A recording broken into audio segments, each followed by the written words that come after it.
지금 이 시각 새벽 2시 8분을 넘기고 있는데요. 자, 지금 전국 개표율 상황과 판세 전망을 전문가들과 함께 살펴보겠습니다. 네, 현재 최창렬 용인대 교수와 이종근 정치평론가 모셨습니다. 두 분 안녕하세요. 안녕하세요. 안녕하세요. 자, 지금 개표율을 보면은 전국적으로 84.2%입니다.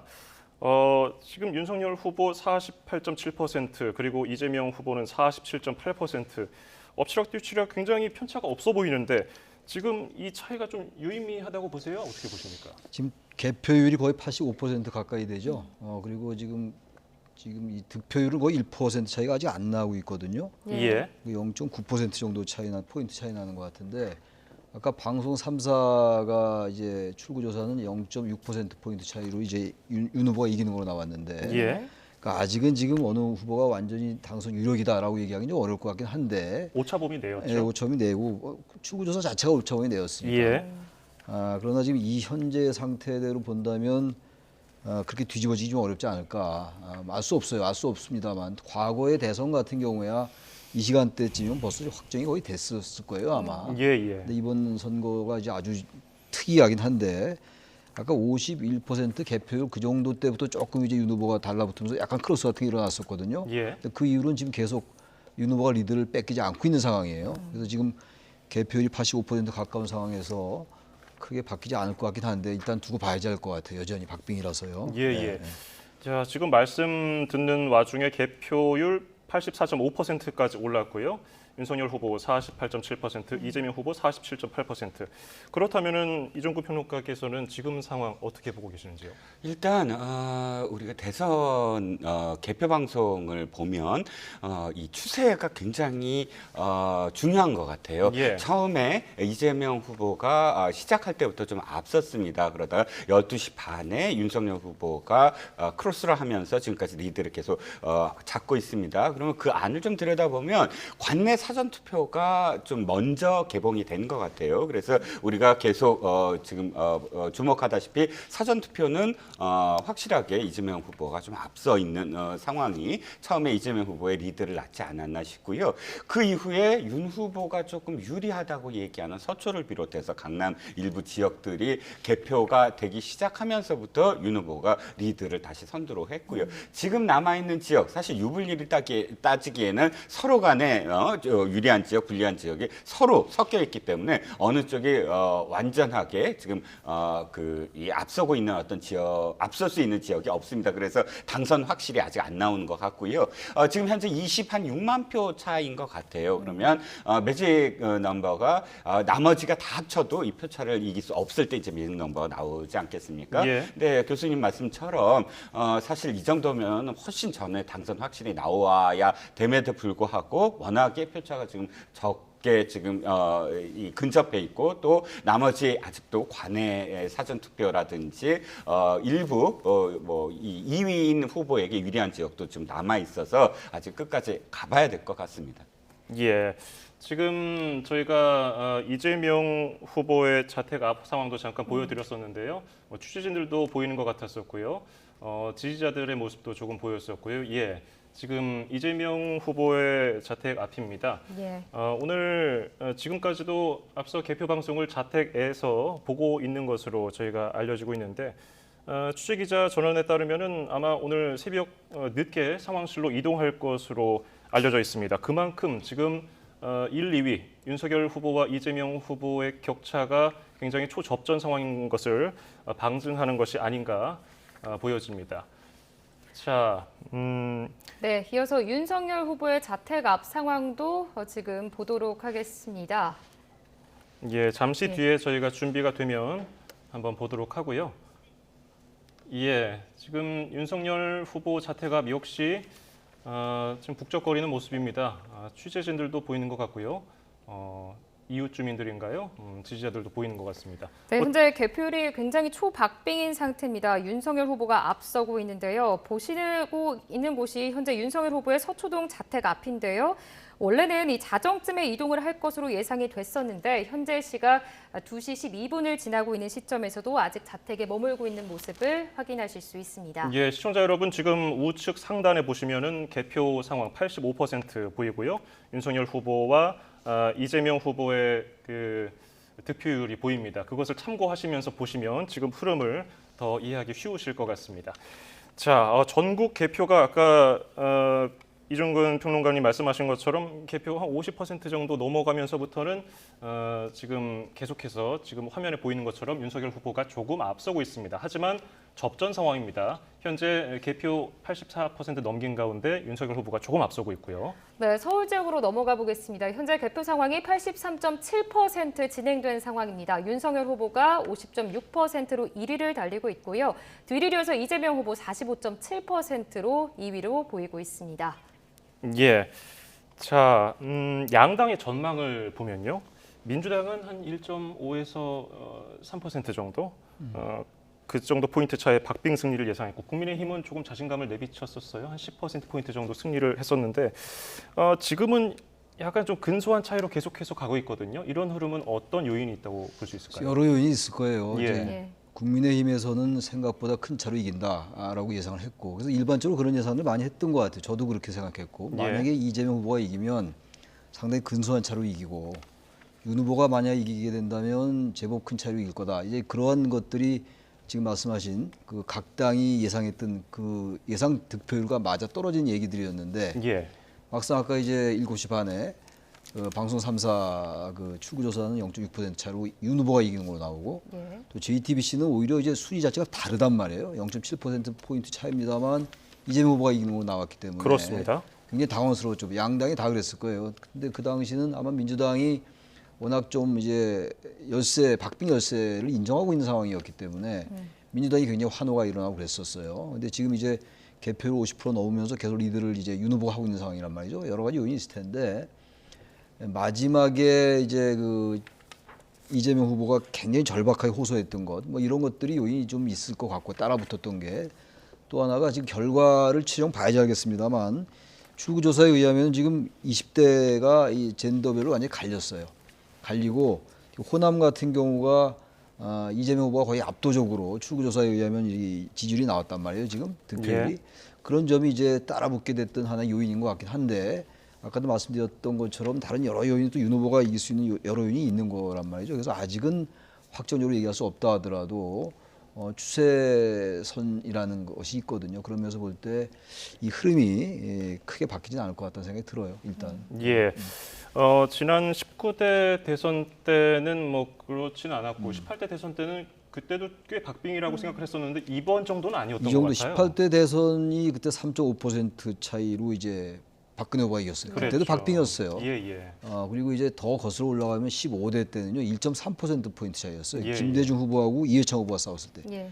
그때 불과 39만 표 차, 1.3% 포인트 차이로 김대중 후보가 이겼고. 예. 16대 때 또 이제 이회창 후보하고 노무현 후보가 싸울 때 그때도 2.3% 포인트 차이밖에 안 났어요.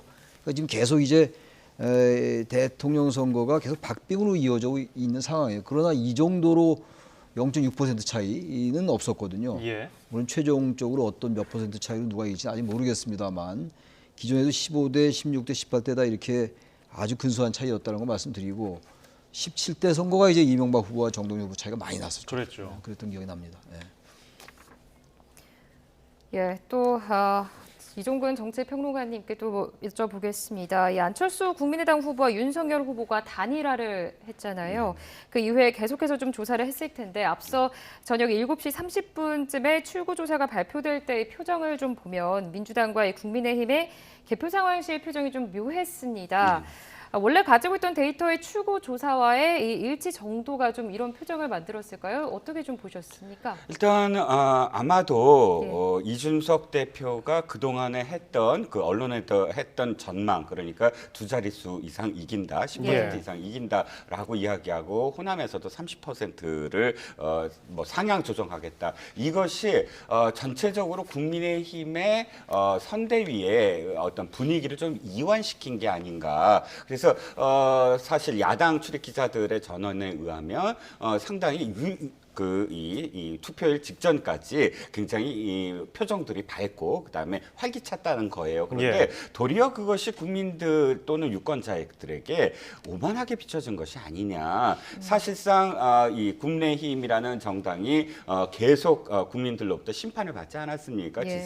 지방선거라든지 총선이라든지 그래서 지방 권력도 의회 권력도 전부 다 빼앗긴 어떤 상황이니까 그만큼 더 절박해야 되는데 여당보다. 근데 뭐 10% 이긴다든지 30% 이긴다든지 이런 그런 전망들이 도리어 국민들도 하여금 아직도 오만하구나, 겸손하지 못하구나, 절박하지 못하구나라는 그런 판단을 지금 낮게 한 게 아닌가 싶고요. 예. 그래서 아마도 아까 이 7시 반 그 출구조사 발표 때 양쪽이 표정이 엇갈린 것 같아요. 예. 처음에 이제 그 민주당에서는 탄식하다가 갑작스럽게 박수가 나왔고 예. 거꾸로 국민의힘에서는 조금 표정이 밝다가 갑자기 어두워진 거. 예. 그러니까 아마 JTBC가 뒤늦게 그 약간 뭐 타이밍이 좀 늦었지 않았을까 싶고요. 예. 그래서 그 이후에 쭉 처음에 흐름은 국민의힘이 굉장히 표정이 굳어 있는 상태로 출발을 했습니다. 예. 결국은 어쨌든 국민의힘도 아마도 이게 이렇게 벌어졌다라고 자만한 게 아닌가라는 아마 반성이 오늘 7시 반 이후에 많은 당직자들한테 들었을 것 같습니다. 예, 네. 조금 전에 그 국민의힘 개표 상황실 환호하는 모습은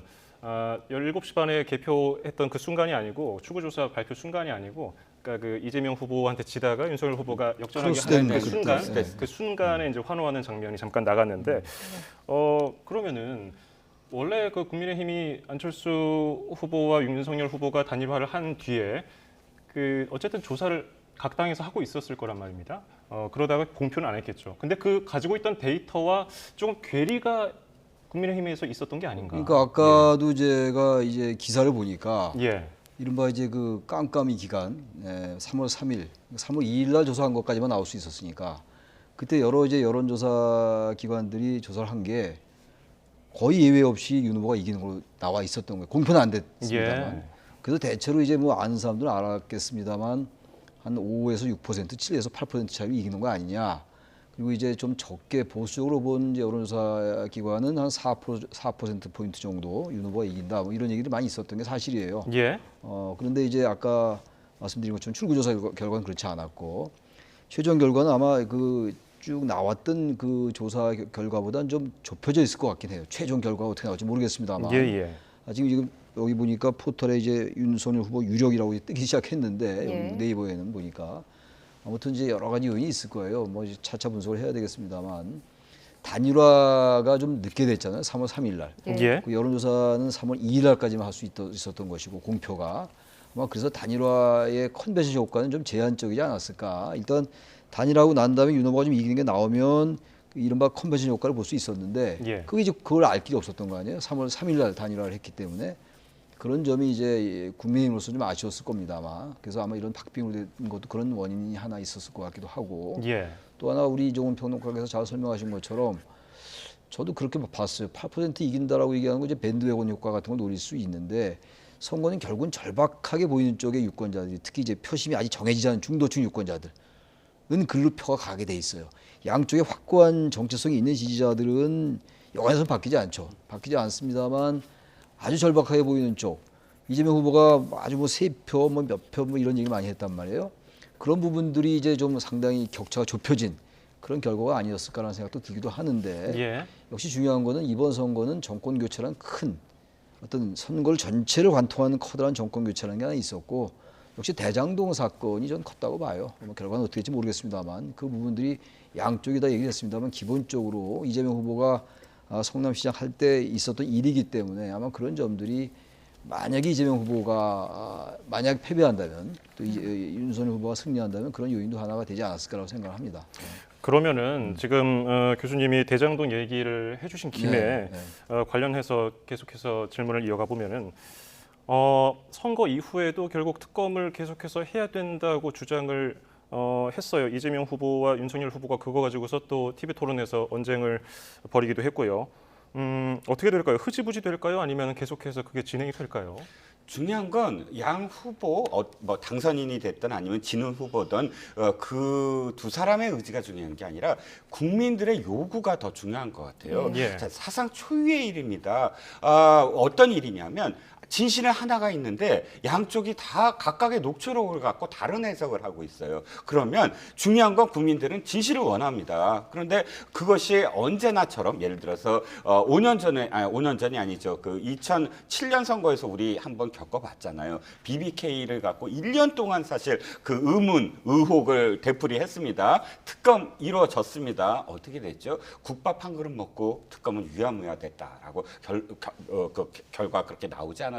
예. 그 이후에 우리는 어떤 대가를 치렀습니까? 바로 수년 후에 BBK와 관련된 또 다른 어떤 그 진실이 드러나면서 전직 대통령이 그 감옥에 가는 그런 비극을 또 맞이하지 않았습니까? 그러면 우리가 그 점에 대한 어떤 교훈을 다시 삼는다면 당선인이 됐든 아니면 지는 후보가 됐든 이것은 뭐 선거가 끝나면 무조건 유야무야되는 그런 일을 되풀이해서는 비극이 또다시 되풀이될 수밖에 없다. 그러므로 국민들이 요구하는 건 딱 하나입니다. 특검을 하든 아니면 검찰이 제대로 수사를 하든 특임 검사를 하든 간에 새로운 정부는 무조건 어떤 그 유불리를 떠나서 부산저축은행은 부산저축은행대로 또 대장동은 대장동대로 제대로 수사를 해서 그 과정을 명명백백하게 국민들한테 알려야만 한다. 그렇지 않는다면 국민들이 그걸 좌시하지 않을 것 같습니다.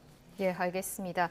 그런데 이 어느 후보든 박빙으로 좀 승리를 할 경우에 부정 투표 의혹이 제기된다거나 그리고 또 선거 불복 등의 이 후폭풍이 이어지지 않겠느냐는 우려도 조금씩 나오고 있습니다. 특히 이 확진자 투표가 이번 대선 때는 대혼란이었습니다. 네, 그렇습니다. 이 부분은 좀 어떻게 보고 계십니까? 이건 역시 그 대장동 못지않게 선관위에 대해서 철저하게 규명을 해야 된다. 우리가 지금 21세기의 대한민국에 살고 있지 않습니까? 지난번 2년 전에 4.15 총선을 한번 되돌아보죠. 정부가 얼만큼 자랑을 했습니까? 우리가 K보트라고 네. 해서 다른 나라들은 이렇게 코로나19 상황에서 이런 식으로 전국적인 어떤 선거를 치러내지 못할 것이다. 또 치러냈던 몇몇 개 국가는 도리어 굉장히 큰 혼란을 겪지 않았습니까?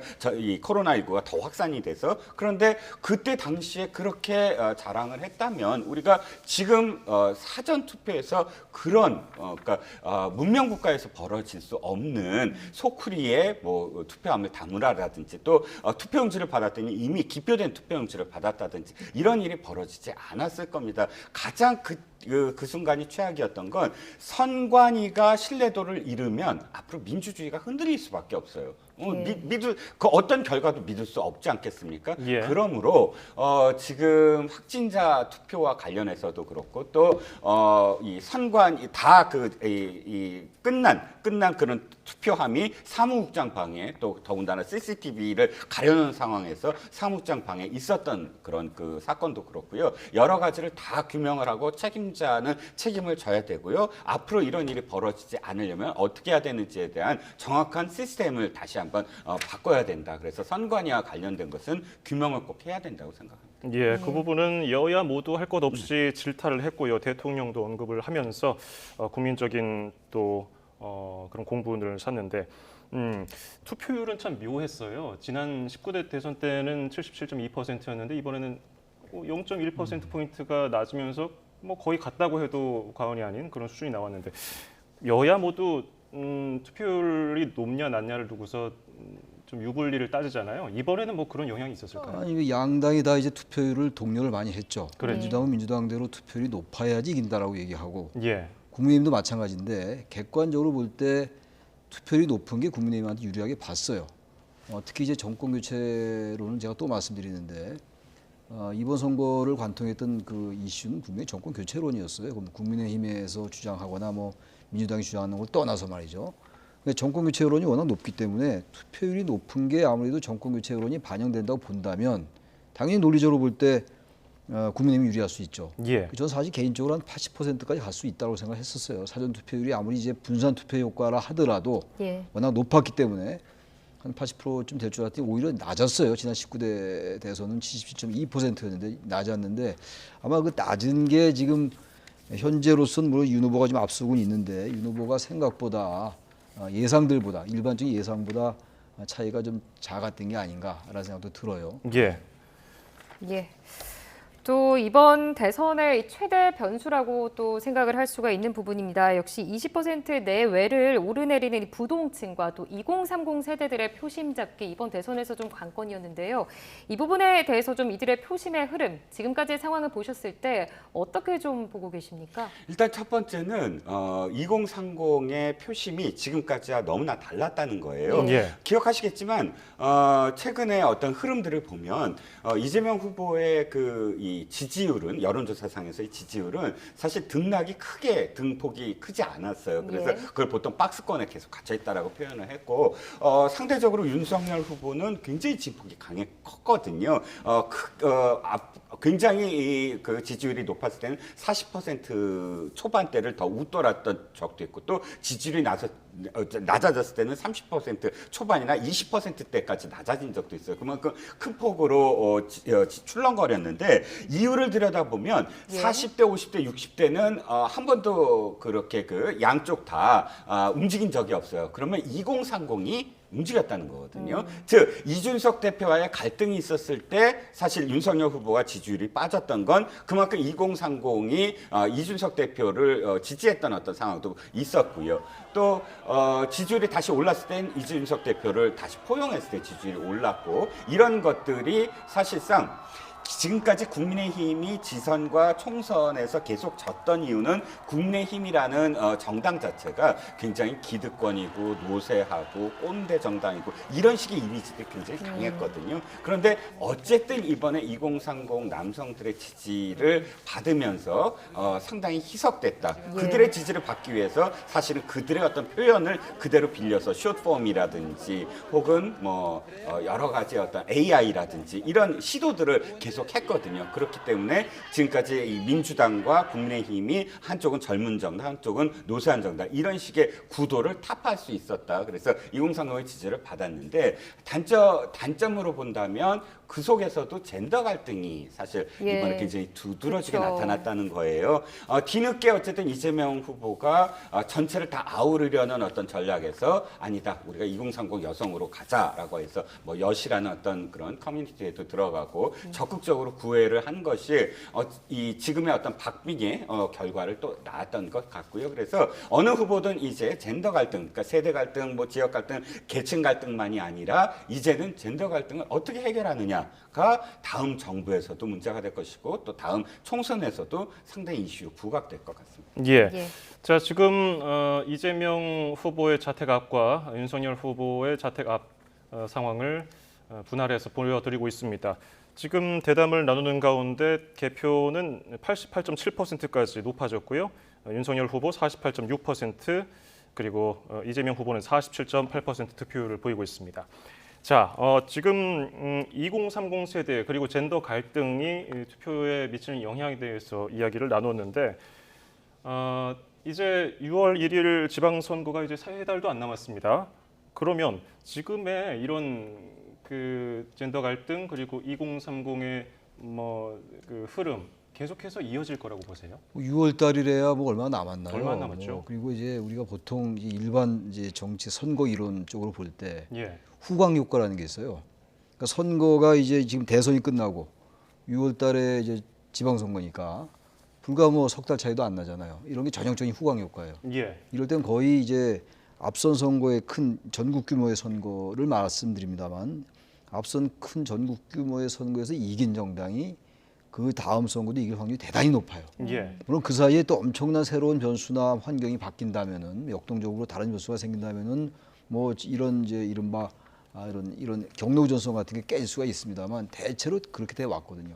현재 특히 이제 현재의 상황은 행정 권력, 입법 권력, 지방 권력을 전부 민주당이 갖고 있는 상황이에요. 예. 예. 만약에 이번에 이제 정권이 바뀌면 행정 권력은 이제 그 국민의힘이 갖고 지방 권력은 이제 민주당이 갖고 있다가 또 바뀔 수가 있는 이런 상황이란 말이죠. 예. 이게 민주주의라는 거거든요. 정권도 교체되고 또 바뀌고 이런 건데 아무튼간에 지방 선거는 적어도 현재 단계로 간다면 뭐 젠더 갈등 이런 거 그대로 있을 거예요 아마. 예. 지금 보세요. 지금 이게 지금 아까도 제가 말씀드렸지만 역대 거의 모든 선거가 민주화 이후에 박빙이었거든요.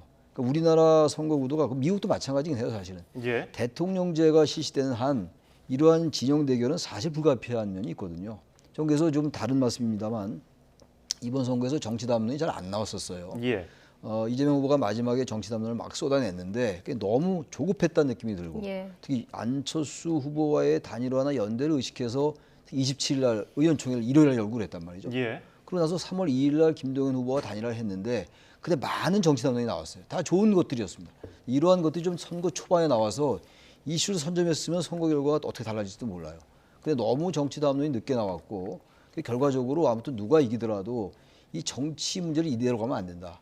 이 대통령제를 이대로 두면서 또 한편은 또 의회 중심주의를 얘기합니다.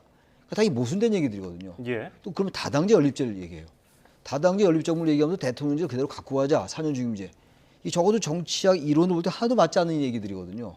대통령제하에서의 다당제 연립정부는 사실 기본적으로 한계가 좀 있어요. 근데 이런 것들을 어떻게 고쳐내 나갈 것인가. 예. 이게 굉장히 중요한 과제일 것 같아요. 예. 대통령제가 유지되는 한 이런 식의 아주 양대 정당의 극단적인 대결 구도 이걸 깨기 대단히 어려워요. 젠더 갈등도 그런 큰 맥락에서 파악을 해야 되는 것이거든요. 근데 그걸 젠더 갈등 따로 놔두고 제도 개혁은 또 따로 놔두고 이렇게 자꾸만 분리해서 보다 보니까 문제 해결이 안 되는 거거든요.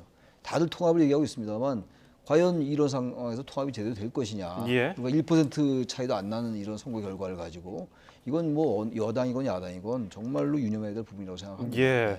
네. 지금 젠더 갈등이라든지 뭐 세부적인 아주 작은 편협적인 그런 문제들을 보고서 결국은 거대 담론으로서 네. 뭐 대통령제라든지 정치 개혁을 필요로 해야 된다 이런 말씀까지 해주셨는데 그러면 말씀해주신 것처럼 2017년 대선 때 지금의 여당이 승리를 하고 이듬해 있었던 지방선거에서 지방 권력이 역시 민주당이 대부분을 차지했죠. 이런 흐름, 만약에 오늘 승패 결과에 따라서 다가오는 3달도 남지 않은 지방선거 후광효과 방금 말씀하신 그런 것들이 계속 이어질 거라고 보세요? 아니 그런 예가 많아요. 예, 예. 예. 그 17대 대선이었죠. 2007년도 이명박 대통령이 당선되고서 거의 3개월인가 4개월 후에 바로 18대 총선이 이루어졌어요. 그렇죠. 예. 그 당시도 사실은 당시 한나라당이 이 다수당이 됐거든요. 예. 그러니까 바로 그것이 이제 후광효과 말씀하셨듯이 후광효과가 이어졌던 어떤 상황이고요. 그건 어쩔 수 없죠. 왜냐하면 지금 보시자고요. 그러니까 내일 이제 당선인이 내일이 아니죠. 오늘 당선인이 확정이 돼서 예. 뭐 현충원에 가지만 그럼에도 불구하고 2개월 동안은 인수위예요. 그러니까 2개월 동안은 현직 대통령이 있습니다. 예. 그러면 5월 10일 취임식을 해요. 그럼 5월 10일부터 따지면 1개월밖에 안 돼요. 예. 그 지선이 아까 지방 선거가 그러면 취임식 때 사실은 지지율이 정점이라고 하거든요. 그 지지율로서 1개월 정도의 어떤 상황. 그러니까 어쨌든 당도 일사불란하게 이 정부를 뒷받침할 수밖에 없는 상황이고 그렇다면 공천에서의 어떤 잡음 이런 것들도 사실 굉장히 현저히 적거든요. 예, 예. 그런 상황이기 때문에 또 진 정당은 사실은 굉장히 권력 투쟁이 심각해질 겁니다. 그러니까 선거에 진 정당은 당연히 이 선거 책임론이 나오게 될 거고 그래서 비주류였던 쪽은 당권을 잡으려고 할 테고 또 주류였던 쪽은 아니 예, 잠시만요. 죄송합니다. 네. 지금 이재명 후보가 자택에서 나오는 모습 예. 실시간으로 전해드리고 있습니다. 잠시 보시죠. 예, 지금 경호 인력이 앞에 서고 있고요. 뒤쪽에 지지자들도 굉장히 많이 보이고요. 예, 지금 이재명 후보가 화면에 얼굴을 지금 보이고 있는 상황입니다. 많은 취재진들이 지금 둘러싸여 있고요. 예, 지지자들도 보이고 있습니다. 지금 당사로 이동할 것으로 취재 기자 전원에 따르면은 당사로 이동할 것으로 알려져 있는데 별다른 언급은 없었던 것으로 보입니다. 예, 지금 지지자들을 향해서 한번 손을 들고서 차량에 탑승을 했습니다. 네, 현재 창문이 열린 상태에서 이 지지자들의 환호에도 응대를 해주고 있었고요. 많은 지지자들이 지금 모여 있는 상황입니다. 현재 차량이 지금 빠져나가고 있는 모습도 화면상으로 확인을 하실 수 있고요. 경호팀이 에스코트를 하고 있는 모습도 보이고 있습니다. 예, 지금 개표 상황이 전국적으로 89.8%를 나타내고 있습니다. 이런 한 치 앞을 내다볼 수 없는 상황이 지속되다 보니까 이재명 후보도 그렇고 윤석열 후보도 그렇고 자택에서 선거 방송을 보고 있을 뿐 나오지는 않고 있었는데 오늘 새벽 늦게쯤 상황실로 이동할 것으로 알려졌는데 2시 30분을 조금 넘긴 시점에 자택에서 모습을 드러냈고요. 지금 자택을 방금 떠났습니다. 예, 현재 전국 개표율이 89.5%를 넘어서고 있는 상황입니다. 윤석열 후보의 득표율 현재 48%를 넘어섰고요. 이재명 후보 47% 넘어선 상황입니다. 현재 이 차량이 이재명 후보가 탄 차량을 계속해서 좀 따라가고 있는 모습들 화면을 통해서 확인을 하실 수 있습니다. 예. 자, 지금 화면을 보시면요. 이재명 후보의 차량이 앞서고 있고요. 취재진 차량들도 뒤따라가면서 동선을 계속해서 중계하고 있습니다. 지금 자택을 조금 전에 떠났고요. 민주당사로 이동 중인 것으로 취재기자가 알려왔습니다. 네, 현재 이재명 후보의 차량이 떠나고 있는 모습 화면으로 확인을 하실 수 있고요. 조금 전 자택을 떠나서 민주당사로 이동 중인 모습 화면으로 지금 확인하실 수 있습니다. 예. 자, 이재명 후보 어제 SNS를 통해서 마지막 한 명까지도 더 투표해달라 이렇게 투표 독려를 하기도 했고요. 지금 시간까지도 지금 개표가 시작된 지 6시간이 훌쩍 넘은 시간인데 집 안에서 개표 방송을 지켜보다가 조금 전에 자택을 나왔습니다.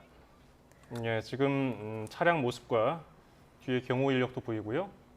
네, 자정이 넘어서 역전을 하면서 윤석열 후보와 이재명 후보 현재 1% 내에서 치열한 추격전을 펼치고 있습니다. 현재 지금 차량도 움직이고 있는 모습들 확인하실 수 있습니다. 예, 개표 초반부터는 윤석열 후보가 이재명 후보에 다소 뒤지고 있었는데요.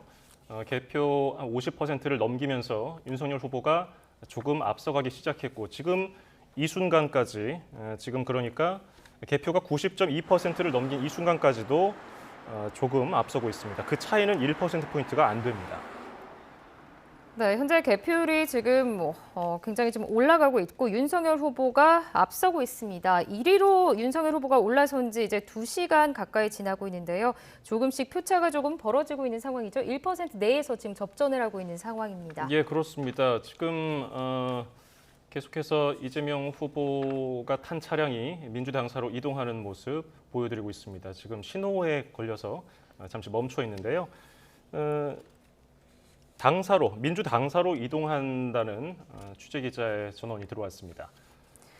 자, 그러면 저희는 화면 보시면서 계속해서 대담을 좀 이어갈까요? 예. 자, 이재명 후보 선거 기간 내내 어떤 행정 경험을 내세워서 나는 유능한 경제 대통령이다. 이런 예. 이미지를 부각시키려고 노력을 많이 했습니다. 그러면서도 현 정부의 부동산 정책을 비판하면서 약간 결을 달리하는 듯한 모습도 보였는데 이런 차별화가 지지층에 좀 마음을 동하게 했다고 볼 수 있을까요? 저는 이렇게 생각을 합니다.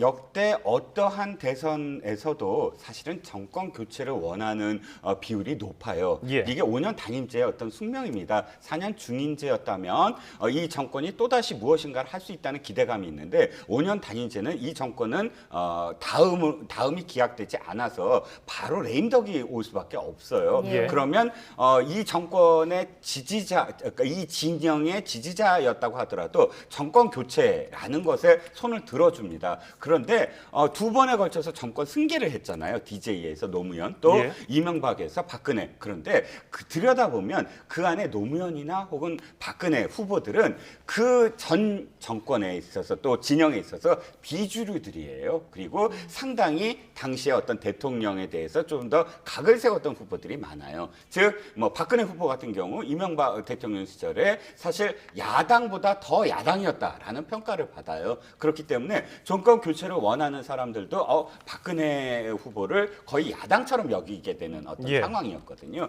역시 이 노무현 후보도 사실은 이인재 후보에 비해서 굉장히 비주류였습니다. 그래서 차별화하라라는 어떤 요구가 굉장히 많았어요. 그런데 이재명 후보가 어땠습니까? 사실 아직은 당락을 얘기할 수는 없지만 그럼에도 불구하고 저는 만약에 이재명 후보의 그러니까 득표 득표율이 높지 않은 만약에 뭐 패한다면 첫 번째가 정치 철학이 없었다. 즉 일관성이 없었다. 너무 이 조변 섞여 있다고 할까요? 예. 기본소득을 갖고 있다가 기본소득도 철회했고 또 자영업과 관련해서 뭐 총량제를 한다고 했다가 그것도 철회됐고 그 모든 것들이 언제나 국민들이 원하면 하고 안 하면 안 한다라는 자신이 비록 그 비판하는 사람들이 있더라도 자신의 어떤 소신을 끝까지 밀고 나가는 그런 이 이슈가 없었다는 겁니다. 즉 캐릭터의 일관성이 없었다는 거예요. 근데 사실 상대적으로 봤을 때 노무현 대통령은 일관되게 동서화합과 지역 분권, 지방 분권을 외치면서 스스로 희생도 되고 비판도 받았지만 그것이 끝내 국민들한테 먹혔거든요. 그런 점에서 전략상 저는 굉장히 큰 오류가 있었다. 자신의 어떤 캐릭터를 일관되게 갖고 소신을 갖고 철학을 갖고 끝까지 갔어야 됐는데 많은 것들을 실용이라는 이름으로 얼버무린 게 아니냐. 그래서 결국은 이재명 후보의 장점도 가려지는 어떤 상황이 된 게 아니냐 싶습니다. 예. 예. 그러면은 추천열 교수님은 어떻게 보세요? 이재명 후보가 그동안 경제 대통령 이미지를 앞세웠고요. 그리고 능력 있는 행정 경험이 있다. 그리고 통합 정부를 내세우면서 이번 정부가 이어지는 게 아니고 약간 변화하는 거다, 교체되는 거다 이렇게 얘기를 했었는데요. 이게 지지층의 호소가 제대로 됐을까요? 이재명 후보로서는 굉장히 딜레마였을 거예요. 예, 기본적으로 지금 이제 말씀은 기존의 정권들이 항상 임기 말에 거의 식물 대통령 수준이었다고요. 예. 아주 지지율이 뭐 거의 지지율이라고 할 수 없을 정도의 레임덕이 항상 있었고 예. 이번 문재인 정권만 예외예요 지금. 이거는 87년도에 민주화되고 난 다음에 일관되게 있었던 현상들인데 예.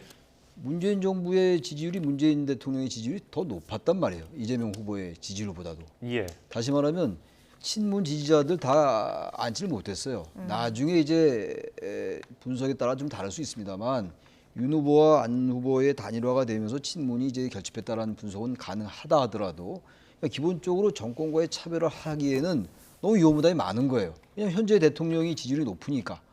그러나 뭔가 차별화를 해야 되는 이유는 또 정권 교체 여론이 높기 때문에 차별화는 해야 되겠고 차별화 하자니 대통령 지지율이 높고 이런 상황 속에서 일정 부분 왔다 갔다 하게 보이는 부분이 있었다고 좀 봐요. 기본적으로. 저는 그래서 정책이나 공약이 이번에 양쪽 정당이 충돌했다고 보지 않고 여러 가지 네거티브적인 요소가 많았고 제가 계속 얘기하는 게 좀 너무 단순화시키는 건지 모르겠습니다만 물론 이재명 게이트다 윤석열 게이트다 얘기가 있다 하더라도요. 기본적으로 대장동 게이트에 대해서는 유권자들의 상당수가 중도층들이 이건 이재명 후보에게 문제가 있는 게 아니라고 저는 생각했다고 좀 봅니다. 좀 개인적으로. 예. 바로 그런 점이 그래도 마지막까지 박빙으로 따라 붙었습니다만 그게 결국 이재명 후보의 한계가 아니었을까. 게다가 또 정권 교체라는 게 분명히 있었고 현재 정부가 2019년도부터 조국 사태 때 굉장히 진영 논리를 똘똘 뭉쳤었잖아요. 그런 부분들이 현재 정권 그리고 현재 이재명 후보의 기본적인 한계로 다가왔었다라는 생각을 합니다. 네. 예. 자, 지금 전해드리고 있는 화면 우측은 이재명 후보가 자택을 떠나서 예. 성남 순회동 자택을 떠나서 민주당사로 가고 있는 모습 전해드렸습니다.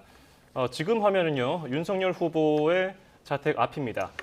지금 들어온 소식에 따르면 한 15분쯤 뒤군요. 새벽 3시쯤에 역시 당사로 이동할 것으로 예상된다는 현장 취재 기자의 취재 내용이 전해져 왔습니다. 예, 현재 윤석열 후보의 자택 앞 화면을 보고 계십니다. 새벽 3시쯤이죠. 그러니까 15분 뒤에 당사로 이동할 것으로 예상이 된다라는 소식이 지금 들어온 상황입니다.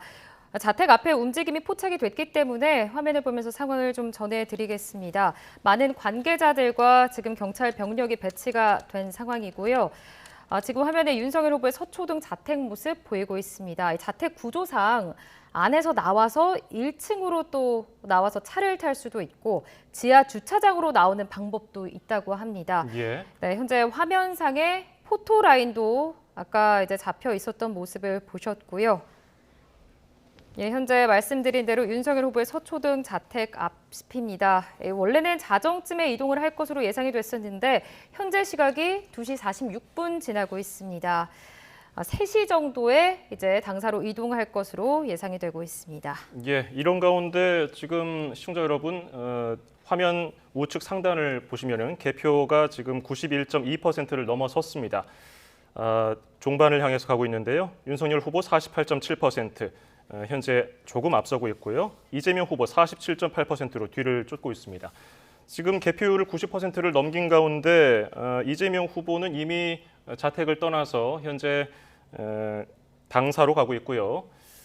왼쪽 화면 모습은 국민의힘 개표 상황실의 지금 모습 보이고 있습니다. 그렇습니다. 자, 개표 상황실에서 지금 윤석열 후보가 새벽 3시쯤에 이동할 것으로 보이는데 과연 또 어떤 메시지를 내놓을지 좀 주목이 되고 있습니다. 예, 10일 이제 오전 12시 0시 30분쯤에 서울 여의도 국회 도서관에 마련된 국민의힘 대선 상황실에서 득표율 역전이 이뤄지자 이 상황실에 모인 국민의힘 의원들과 당직자들 다 같이 일어나서 이제 박수를 치며 환호성을 질렀던 모습을 보셨습니다. 예. 예. 자, 이종근 평론가님, 네. 지금 91.4% 개표 상황이고요. 48.6% 윤석열 후보, 그리고 이재명 후보는 47.8%. 여전히 숫자상으로는 박빙처럼 보이는데 네. 과연 지금 당사로 이동해서 각자 어떤 이야기를 할 것으로 예상되세요? 그런데 지금 그 이재명 후보가 나오는 시점 그리고 뒤이어서 이제 윤석열 후보의 3시쯤 당사로 이동 예상이라는 이 보도가 나오는 계기가 무엇일까를 돌아보면 예. KBS에서 당선 유력이 뜬 시점부터 사실은 카메라들이 계속 양쪽 집을 지금 비추기 시작했고 또 그 이후 얼마 안 돼서 이재명 후보가 움직이기 시작했거든요. 아마 YTN 화면을 계속 보신 분들이 좀 전에 좀 이상하다라고 느끼신 게 이 민주당 쪽 지금 상황실에서 많은 의원들이 이석하는 모습이 좀 있었어요. 예. 그러니까 상대적으로 지금 국민의힘의 지금 상황실은 도리어 지금 빈 자리가 없이 꽉 차 있고 이런 상황들이 몇 개 지금 방송사에서 당선 유력이 나오고 있는 그 시점 이후에 벌어진 것이거든요. 그렇기 때문에 물론 당선 확실 또는 완전히 당선 확정까지는 조금 더 있어야 되겠지만 그럼에도 불구하고 언제나 대선의 어떤 그런 대선 개표 방송의 추이를 보면 한번 이렇게 꺾어졌을 때 다시 그것이 재역전될 수 있는 확률은 상당히 적을 수밖에 없다. 지금 남아있는 어떤 그런 투표함들이나 여러 가지 상황상 그래서 아마도 조심스럽게 말씀을 드리지만 이재명 후보는 아마 이 당사에 가서 격려를 하고 그다음에 아마 당사에 도착하는 시점쯤 되면 확실히나 이렇게 뜰 겁니다. 사실 양쪽을 봤을 때 윤석열 후보가 훨씬 여의도에 가깝거든요. 자택의 어떤 거리를 그렇죠. 봤을 때. 서초동에서. 예, 서초동이 훨씬 가깝기 때문에 그 여의도로 가는 어떤 거리를 감안해서 이재명 후보가 조금 더 일찍 나온 게 아닌가 싶습니다. 예. 예. 그러면 최 교수님은 지금 상황, 약간의 그 당사 화면을 분석해 주셨어요. 약간 그 양당의 분위기가 다르다. 지금 그런 분위기 동의하시는지요? 아니 지금 이게 방송이라서 말씀이 대단히 조심스러워요. 예. 유력이라고 예. 말씀드렸는데 솔직히 말씀드려 이게 방송이 아니면 전 윤석열 후보가 이겼을 것 같아요. 솔직히 예. 말씀드려서 이게 워낙 이게 왜냐하면 이 객관적인 걸 얘기하는 거니까 그래서 아마 예. 그런 부분들이 지금 반영돼 있는 것 같고요. 원래 그래서 선거라는 게 총선거도 그렇고 지역구 선거 같은 경우도 예. 이긴 후보 제가 옛날에 선거 현장을 많이 봤었는데 이긴 후보의 그 사무실은 선거 사무실 총선거 얘기예요. 그건 뭐 새벽까지 난리가 나요. 근데 벌써 한 자정 넘고 한두 시 돼서 질 것 같으면 거기 횡하니 빕니다. 예. 그건 뭐 인지상정인 것이고 아마 그런 점이 좀 반영돼 있는 것 같은데 아직은 뭐 단정할 수는 없어요. 유력 정도로 얘기할 수 있는 건데 예. 우리 이종훈 평론가 말씀처럼 역대 대선에서 이 정도 시간이 돼가지고 유력이 뜬 다음에 이게 승패가 바뀐 적은 제 기억으로는 한 번도 없거든요. 예. 아마 그런 점에서 제가 그렇게 과감하게 말씀드린 겁니다. 예. 그렇다면 이제 최종 당선인 발표까지 남은 변수 없다고 보시는 겁니까? 어떻게 글쎄요, 보십니까? 세상에 없다고 뭐 100% 얘기할 수는 없는 거니까 예. 저는 변수가 거의 90% 이상 없다. 그렇게 말씀드릴게요. 예. 네. 그렇게 좀 개인적인 분석 예. 결과를 개인적인 토대로 생각입니다. 예, 말씀해 주셨어요. 그러면은 이종근 평론가님도 아주 조심스럽게 말씀해 주셨는데 이제 오늘이면은 당선된 사람이 당선증을 받고 당선인 신분이 되는데 그때까지 뭐 별다른 뭐 변수가 없을 거라고 보세요? 아니면 또 다른 일단 변수가 있을 거라고 보세요? 지금 남아 있는 건 제가 판단하기에는 예. 확진자분들의 투표일 것 같아요. 예. 그거는 어차피 처음부터 출구조사에도 안 잡히는, 왜냐하면 출구조사 요원들이 대면으로 그 확진자분들을 만날 수가 없기 때문에 출구조사에도 제외됐고, 또 가장 늦게 투표가 됐으므로 가장 늦게 아마 개함이 될 것 같습니다. 그러면 그 변수만 남아 있는데 사실상 확진자분들이 어떤 성향을 보일 것인가라고 하면 그것도 조심스럽긴 하지만 K 방역과 관련해서 사실 너무나 많이 지금 갑작스럽게 정부의 어떤 방침이 바뀌어서 이 하루에 뭐 수십만씩 더블링으로 점점 확진자가 많이 나오게 되지 않았습니까? 그렇기 때문에 현 정부의 방역 정책에 대해서 비판적인 어떤 입장이 되지 않았을까. 그렇다면 남은 변수 역시 윤 후보에게 좀 더 유리하지 않을까라고 조심스럽게 생각을 하고요. 현재 어떤 흐름 뭐 끝까지 이어질 것 같고, 만약 그렇다면 또 민주당 지지자들이 아마도 그 정의당의 2.5%인가요?를 굉장히 안타까워할 겁니다. 한쪽에서는 어쨌든 그러니까 이 안철수 후보와의 단일화를 통해서 뭐 50% 가까이 이런 어떤 득표를 얻었다면, 진짜 아쉬운 건 그러니까 만약에 이재명 후보 측이 패한다는 걸 가정했을 때는 심상정 후보의 2.5%가 지난번 2012년 대선처럼 이정희 후보가 민노당에서 그 사퇴를 하는 그랬을 때의 그 아쉬움, 좀 더 심상정 후보 측을 이 단일화나 혹은 통합, 연대로 끌어들였어야 되지 않나라는 아마 그러니까 자책감 이런 것들이 들 것 같습니다. 예. 예. 자, 지금 저희가 좌측에는 이재명 후보가 경기도 성남 순회동에서 민주당사로 향하고 있는 모습을 전해드리고 있고요. 우측에는 윤석열 후보의 자택 앞 모습, 그 1층 현관 모습을 보여드리고 있는데요. 지금 양 후보가 각각 그 개표 상황실이라든지 당사로 이동을 해서 어떤 메시지를 내놓을 것으로 보이는데, 어쨌든 이 양 후보가 어떤 메시지를 내놓으면서 좀 더 개표 상황과 맞물려서 분위기가 반전되지 않을까, 그렇게 조심스럽게 예측이 됩니다. 예. 저희가 아까 교수님도 말씀해 주셨지만은 굉장히 조심스럽다. 네, 방송이기 그럼요. 때문에 지금 분석하는 상황이고, 출구조사 결과도 그렇고 지금까지도 계속해서 접전인 상황입니다. 다시 한번 저희가 지금 전체 개표율 설명해 드리면은 92%를 넘겼습니다. 92.1%고요. 여전히 윤석열 후보가 조금 앞서고 있습니다. 48.6%, 이재명 후보는 47.8%입니다. 예. 현재 이 국회의원 경험이 없는 영선 대통령, 아직 확정이 된 건 아닙니다만, 저희가 좀 이제 확인을 좀 해보면, 검찰총장 출신 대통령, 지난해 3월 4일에 그러니까 사퇴를 했으니까 정치 경험이 전무한 후보입니다.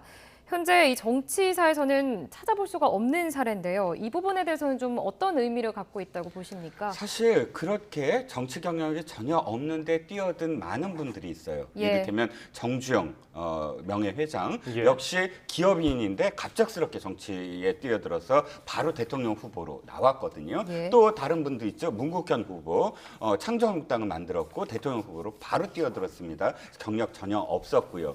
그런데 이런 어떤 후보군들이 사실 다 실패를 했죠. 또 하나가 관료 출신들도 많이 오르내립니다. 이를테면 행정의 달인이라고 하는 고건 총리 겸 서울시장 역시 이수성 총리도 있고요. 많은 분들이 떠오릅니다. 그런데 관료라든지 행정에만 있었던 분들 역시 사실은 정치권에서 그렇게 환영받지 못했습니다. 그런 거에 비추어 봐서 서울법대 출신도 제대로 한 번도 이렇게 대통령이 된 적이 없고요. 근데 그런 징크스나 관행에 비추어 봐서 윤석열 후보가 이렇게 빠른 시간 내로 대통령 후보, 자기와 전혀 이질적인 어떤 정당이라고 할 수가 있죠. 그 정당의 대통령 후보가 되고 이렇게 앞서고 있는 결과를 낳았다라는 것은 저는 이런 의미를 가져요. 국민의힘이라는 정당이 바뀌어야 된다라는 당원들 내지는 국민들의 어떤 그 결과물이다. 지금까지 4번의 선거에서 다 진 건 언제나 같은 후보들, 비슷한 후보들이 또 나오고 또 나오고 또 나오고 하면서 한 번도 제대로 바뀌었다. 제대로 이 정당이 이 국민들의 어떤 흐름을 읽기 시작했다라는 거를 읽지 못했거든요. 그래서 아마도 극약 처방을 내린 것이죠. 그러니까 이 현 정부의 뭐 그 압박을 받고 탄압을 받았던 윤석열 후보의 이미지와 더불어서 이 사람한테 맡기면은 뭔가 이 정당이 바뀔 것이다라는 어떤 기대감 이런 것들이 윤석열 후보를 지금의 어떤 윤석열 후보로 만든 게 아닌가 싶습니다. 예. 앞서서는 이재명 후보가 이제 행정 경력을 앞세워서 경제 대통령 이미지를 강조했다는 그런 게 이제 지지자들에게 먹혔느냐 이런 질문을 드렸었는데 이번엔 윤석열 후보, 안철수 후보 단일화 막판을 이뤄내면서 어쨌든 정권 교체를 선거 기간 내내 강조를 했고요. 유승민 의원도 전 후보도 유세에 동참을 했습니다. 윤석열 후보의 전략은 지지층의 읍소가 제대로 먹혀들었다고 보십니까? 결과가 다 얘기하는 거겠죠. 선거라는 예. 게 모든 게 과정도 물론 중요합니다만 결과가 어떠냐에 따라서 거기에 이제 맞춰서 해석이 될 수밖에 없는데 저는 계속 얘기합니다만 윤석열 후보가 왜 국민의힘 후보가 됐는가를 살펴볼 필요가 있어요. 우리가 반추해서. 예. 저는 2019년도 조국 사태를 소환 안 할 수가 없습니다. 그때 과연 민주당이 어떻게 했는가. 저는 그래서 지금도 앞으로도 뭐 누가 이길지 아직은 모른다고 제가 말씀드립니다만 양대 정당 모두 자신의 일에 대해서는 완전히 너무 너그럽고 상대방 정당에 대해서는 모든 게 잘못된 거 이걸 좀 부셔야 돼요. 이걸 좀 어떻게든 고쳐야 되는 것이고 집권 세력이 조국 사태 때 어떻게 대해야 했는가 아마 그런 것에서 윤 후보가 정당에 들어오게 된 그 맥락을 찾아야 된다고 저는 봅니다. 사실 윤석열 검찰총장 시절에 처음에 그렇게 뭐 정치를 하고 대선에 뛰어들 생각을 했겠어요. 사실 상식적으로 볼 때 그건 사실 뭐 상상하기 어려운 일이었거든요. 아무튼 조국 사태 때 국민들이 봤던 여러 가지 되게 중도층 중심으로 생각을 한다면 아마 그런 점들이 윤 후보를 정치에 끌어들였고 아마 그래서 구호도 국민이 키운 윤석열 이런 거 아니었겠어요. 예. 그래서 어쨌든 간에 그 내로남불이라는 거 이런 것들이 아마 민주당을 대단히 어렵게 한 것이 아닌가. 그리고 양당 다 마찬가지긴 합니다만 본질적으로는 그러나 기본적으로 조국 사태를 겪고 그러면서 과도하게 민주당의 그 진영 논리가 더 강했던 것이 아닌지 이런 것들을 좀 반성할 필요가 있어요. 앞으로 선거는 또 있을 것이고 정치는 또 영원히 가야 되는 것이기 때문에 승패가 어떻게 될지 모릅니다만 그런 것들을 반성하지 않으면 더 어려워질 수 있다고 생각합니다. 예. 예. 이번에 이제 선거 과정에서 양 후보는 서로 좀 기존에 취약했던 지역에 공을 많이 들이는 모습이었어요. 이재명 후보는 최초의 TK 출신 민주당 대선 후보였고요. 그래서 이제 대구 경북 지역 고향도 안동이고요. 거기다 호소를 했고 국민의힘 윤석열 후보는 호남 득표율 30%를 목표로 세웠었는데 지역구도 성향이 이번에도 좀 크게 드러났다고 보세요? 아니면 예전보다 약간 좀 옅어졌다고 보세요? 저는 이번 선거가 역대 어떤 선거보다 치열하게 진영이 싸운 그런 그 선거였다. 예. 결과적으로 이렇게 박빙이 나지 않았습니까? 예. 그야말로 자신의 진영의 모든 것을 총력을 다 기울여서 서로 챙챙이 부딪히고 어떤 역대 선거보다 네거티브가 심화됐습니다. 그렇다면 가장 지역 갈등 구도로서 표현돼야 돼요. 그러니까 그러니까 양쪽의 어떤 그런 갈등을 일으키는 각 지역이 배타적인 결과가 나왔어야만 돼요. 그런데 좀 들여다보면 호남 지역에서 굉장히 유의미한 윤석열 후보의 득표율이 나왔거든요. 출구조사만 보더라도 광주가 13, 전남이 13.4, 전북이 14.4로 저 기억을 합니다. 좀 전에 아마 약간 뭐 차이가 있을지라도 그러나 평균적으로 얘기했을 때 13%포인트가 넘는 그런 득표율을 보일 것이다라고 출구조사에서 나왔잖아요. 예. 지금 아마도 10%를 훨씬 상회하는 지금 득표율을 보였을 거라고 지금 추정이 됩니다. 그렇다면 박근혜 후보가 받았던 호남 지역에서 받았던 10.2%를 능가하는 거예요. 당시에 박근혜 후보만 하더라도 지역 화합과 관련해서 엄청나게 공을 들였거든요. 뭐 하나가 한강호 의원이라든지 상당히 많은 동교동계 의원들을 영입도 하고 또 동서 화합과 관련된 많은 그런 이 공약들도 내세우고 했습니다. 그런 공을 들였을 때도 10.2% 그러니까 단단히였다가 2%, 그러니까 두 단위로 굉장히 그때 언론의 지목을 받았는데 이번에 이렇게 분파 정치가 각을 세우는 어떤 정치가 이루어졌음에도 불구하고 윤 후보에 대해서 10%를 상회하는 박근혜 후보를 능가하는 그런 지지를 보였다는 건 저는 상당히 호남이 이 마음을 열어줬다라고 저는 평가하고 싶고요. 상대적으로 마찬가지입니다. TK에서도 지금 22%를 넘는 지금 득표를 보이고 있어요. 대구나 경북을 보면 그것 역시 저는 유의미한 어떤 상황이라고 봅니다. 그렇다면 아무리 분파 정치가 지금 각을 세우고 있더라도 이번에 그나마 굉장히 주목을 받았던 건 지역 구도에서 지역 갈등에서 이제 세대 갈등으로 좀 옮겨가는 게 아니냐. 지역 갈등은 앞으로 해소될 그런 희망이 굉장히 많이 보인 선거였다라고 판단합니다. 예. 네. 자, 이번 선거 여러 가지 방향으로 좀 해석을 할 수 있을 정도로 뭐 젠더 문제, 그리고 세대 문제, 지역 문제, 그리고 계파 여러 가지 요소가 많았습니다. 그런 와중에 단일화와 관련해서 여도 야도 서로 특정 후보와 이제 손을 잡고 싶어하는 그런 모습을 보였고요. 결국 안철수 후보와 윤석열 후보는 사전 선거를 코앞에 두고 사전 투표를 코앞에 두고 단일화를 이루는데 그 시점을 두고 그것이 조금 더 일렀으면 효과가 더 컸을 것이다. 아니다. 지금이 괜찮다. 뭐 분분하던데 그 효과가 어느 정도 반영됐다고 보세요? 단일화 효과가 저는 그렇게 크지 않았을 것 같아요. 예. 일단 우선 기술적으로 볼 때 3월 2일 날까지 여론조사 하는 것만 공표가 되니까 3월 예. 3일 날 하는 게 일단 알 수가 없어요. 사람들이, 유권자들이. 그러니까 그게 여론조사에서 윤 후보가 좀 이게 상승하는 게 나타나야지 효과가 있구나 하고 이른바 컨벤션 효과를 볼 수 있는 거거든요. 단일화 효과를 볼 수 있는 건데 그런 점에서 좀 시기가 늦었다라는 거고. 예. 또 단일화 과정에서 13일 날 윤 후보가 안철수 후보가 제안을 했고 20일 날 스스로 거둬들였고 결렬 선언하고 27일 날 윤 후보가 그 과정을 설명했단 말이죠. 그리고 3월 3일 날 단일화가 된 거예요. 예. 너무 이 우여곡절이 많았기 때문에 단일화에 대한 피로감은 분명히 있었다라는 겁니다. 그럼에도 불구하고 단일화를 안 한 것보다 하는 게 어쨌든 간에 대한민국의 정치의 어떤 공식을 보면은 분열보다는 통합한 쪽이 이기게 돼 있었어요. 그러면서 볼 때 단일화도 상당히 긍정적 효과를 미쳤을 것 같아요. 심리적인 효과라든지 그리고 정권 교체를 바라는 유권자들에게 어떤 상징적인 효과 같은 거 이런 점은 부인할 수 없다고 생각합니다. 예. 예.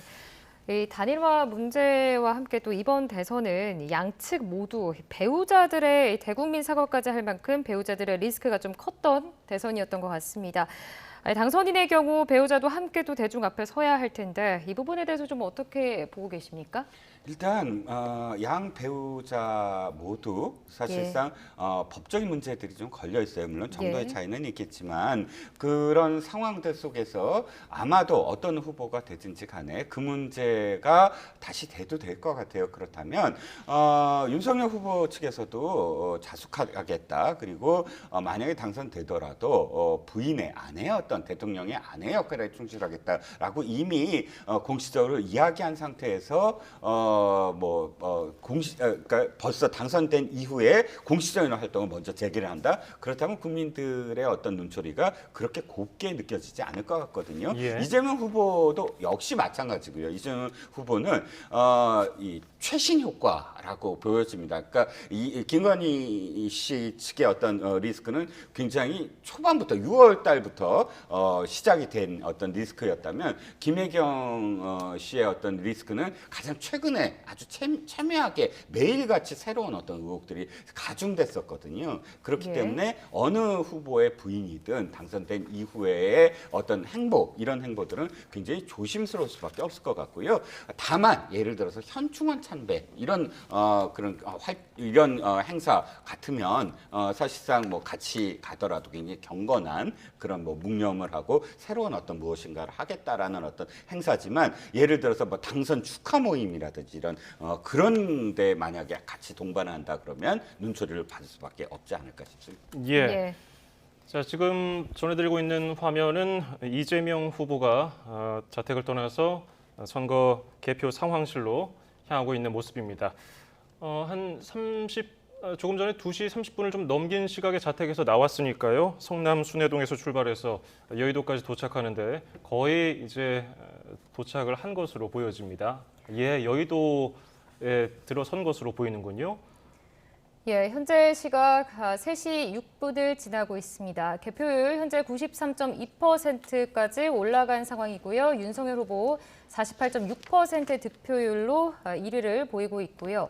또 이재명 후보 47.8%로 1%도 안 되는 지금 접전을 벌이고 있는 상황입니다. 예. 자, 이재명 후보 한 30여 분 전쯤에 경기도 성남 순회동 자택을 떠나서 여의도 국회 개표 상황실로 향했는데요. 지금 여의도에 들어섰고요. 조금 뒤에 도착을 할 것으로 보입니다. 예, 지금 화면 보시면 이 차량이 계속해서 좀 이동 중인 상황이 잡혀 있는 모습입니다. 이재명 후보가 자택을 떠나서 지금 이 국회로 이동을 하고 있는 모습이고요. 지금 차량의 모습이 화면에 계속 포착되고 있습니다. 예, 이제 여의도 초입에 들어서서 잠시 정차해 있는데 잠시 뒤에 이재명 후보가 차량에서 내려서 개표 상황실에 들어가는 모습 그리고 그 상황실에서 지지자들 그리고 당원들과 함께 어떤 이야기를 하는지 저희가 바로 생중계로 전해드리겠습니다. 예, 또 앞서 20대 대통령 선거 개표가 진행되고 있는 현재 새벽 더불어민주당 이재명 후보의 득표율 격차가 좀 좁혀지지 않자 이 의원들은 좀 서울 여의도 국회의원회관에서 마련된 개표 상황실을 좀 떠나고 있는 장면도 포착이 됐었죠. 예, 앞서 국민의힘 개표 상황실에서는 다소 차분한 모습으로 의원들과 선대위 관계자들이 앉아서 윤석열 후보를 기다리고 있는 듯한 모습이었는데요. 민주당 개표 상황실에서는 앞서 저희가 화면 보여드렸습니다마는 관계자들이 일어서서 어디론가 나가는 모습을 볼 수 있었습니다. 이제 이재명 후보가 여의도에 도착을 했으니까요. 잠시 뒤에 어떤 메시지를 내놓을지 주목이 됩니다. 윤석열 후보는 새벽 3시, 지금은 3시 8분을 지나고 있습니다. 새벽 3시에 자택을 나와서 당사로 향할 것으로 알려졌는데 여전히 모습을 보이지 않고 있습니다. 우측에 보이는 모습이 지금 윤석열 후보의 자택 앞 입구 모습이고요. 왼쪽에는 지금 이재명 후보 차량 행렬인데 지금 도로에 멈추어 서 있습니다. 예, 네. 현재 경찰 병력의 모습도 좀 보이고 있고요. 아무래도 이 움직임이 좀 포착이 됐기 때문에 화면을 보면서 좀 상황을 전해드리고 있습니다. 원래는 좀 3시 정도에 자택을 나설 것으로 좀 예상이 됐는데요. 조금은 지연되고 있는 모습입니다. 예, 역시 윤석열 후보도 개표 상황실을 찾아서 당원들 그리고 선대위 관계자들 앞에서 어떤 메시지를 내놓을 것으로 전망이 되는데 어떤 메시지를 내놓든 저희가 생중계로 전해드리겠습니다. 자, 지금 양당 후보들이 국회로 향할 것으로 보이고 지금 이재명 후보는 거의 도착을 했고요. 예. 상황을 계속해서 지켜보도록 하죠. 자, 통합. 지금 이재명 후보도 그렇고 윤석열 후보도 그렇고 어쨌든 자신이 당선이 된다면은 통합 정부를 꾸릴 것이다. 그리고 협치를 할 것이다. 이렇게 얘기를 했는데 사실 예전 대선에서도 그런 통합이라는 단어는 언제나 나왔거든요. 그런데 예. 쉽지가 않았습니다. 그 벽이 뭐라고 보십니까? 통합이라는 개념을 분명히 해야 될 것 같아요. 어떻게 하는 게 통합이냐 이런 얘기예요. 다시 예. 말하면 이제 우리나라 부처가 한 18개쯤 되잖아요. 그 18개에서 뭐 3개는 어느 당에 주고 또 2개는 어느 당에, 이게 통합이냐? 예, 이른바 통합 정부가 그런 것이냐? 아니면은 상대방 야당에게 부단히 다가가면서 여당 집권 세력이 어떻게든 포용하고 여야정 협의체가 지금도 있잖아요. 가동 안 되고 있지 않습니까? 예, 그런 것들을 가동해서 협치를 해내는 게 통합이냐? 그런 개념 설정이 분명히 안 돼 있어요. 분명하게 어떻게든 여야 관계를 정상적으로 갖고 와야 돼요. 지금은 사실은 여야 관계가 분명히 있긴 있습니다만 예산도 통과시키기도 하죠. 근데 기본적으로 여야 관계가 전 정상적이 아니라고 봐요. 예, 또 하나가 여와 야가 서로를 경쟁자로 인식을 해야 되는데 서로를 적, 애니미로 인식한다 이런 얘기예요. 그러다 보니까 선거에서 그렇게 적대적인 대결이 이루어지는 거거든요. 좀 그래서 국민통합정부를 여야 후보가 다 얘기를 했거든요. 통합 얘기 안 할 수가 없죠. 예, 선거 결과가 누가 이기더라도 지금 뭐 1% 내외가 될 것 같은데 이건 완전히 그야말로 51대 49 우리가 흔히 얘기하는 그거의 전형이거든요. 이 상황에서 통합을 안 하고 국민들은 갈라질 수밖에 없죠. 예, 그러니까 그야말로 인정할 수밖에 없고 승복하지만 승복을 안 한다는 게 아니에요. 승복을 하지만 과연 내심으로부터의 자발적인 동의, 자발적인 지지 이런 것들이 과연 이루어지냐 이런 얘기예요. 다시 말하면 정치 세력 간의 연대도 중요하고 통합도 중요합니다만 유권자 간의 연대가 더 중요하거든요.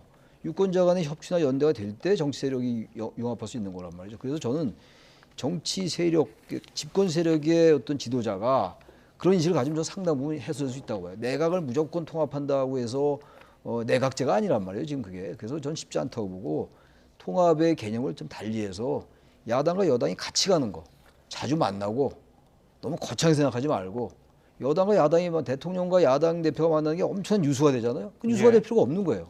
그래서 뭔가 새롭게 정치의 방식, 정치가 운영되는 방식부터 바꿔라. 예. 그 다음에 통합을 얘기하니 이렇게 해라라고 제가 주문을 하고 싶습니다. 예, 최 교수님은 예. 정치 통합을 주장한 양 후보에 대해서 이렇게 평가를 해주셨는데 평론가님은 어떻게 보십니까? 통합이라는 게 왜 어려웠고 그걸 왜 극복하지 못하는 걸까요? 일단 이 말씀부터 드릴게요. 우리가 지금 방송을 통해서 양 후보의 움직임을 보는 이유가 뭘까요?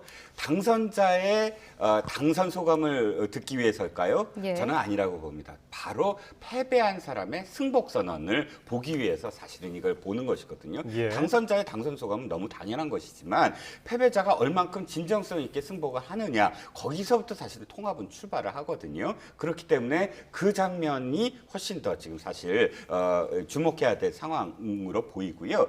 왜 지금까지 통합이 안 됐느냐? 그거는 자기 지지자들, 자신을 지지하는 지지자들을 설득할 용기가 없었기 때문이라고 봅니다. 통합이란 건 무엇일까요? 우리는 지금 그 자원이 한정돼 있어요. 즉 정치적인 자원도 한정돼 있습니다. 즉 이긴 사람이 승자 독식 구조를 갖는 것이 아니라 이겼으면 많은 어떤 공직도 많이 생겨나잖아요. 예. 그런데 그것들을 승자가 독식해버리면 이 통합이 이루어질 수가 없어요. 하지만 바로 지지자들을 설득하고 공신들을 설득을 하고 그것을 나눌 수 있는 용기, 즉 지지자들을 설득할 수 있는 용기가 첫 번째이고요. 또 공약, 266조, 300조 이것을 다 어떻게 합니까? 그렇게 그 공약을 내세운 것들을 지지자들을 설득을 해서 예, 여기까지 하겠습니다라고 인정할 수 있는 용기 이런 것들이 아마도 저는 통합의 첫 걸음이다라고 보여지고요. 그거를 사실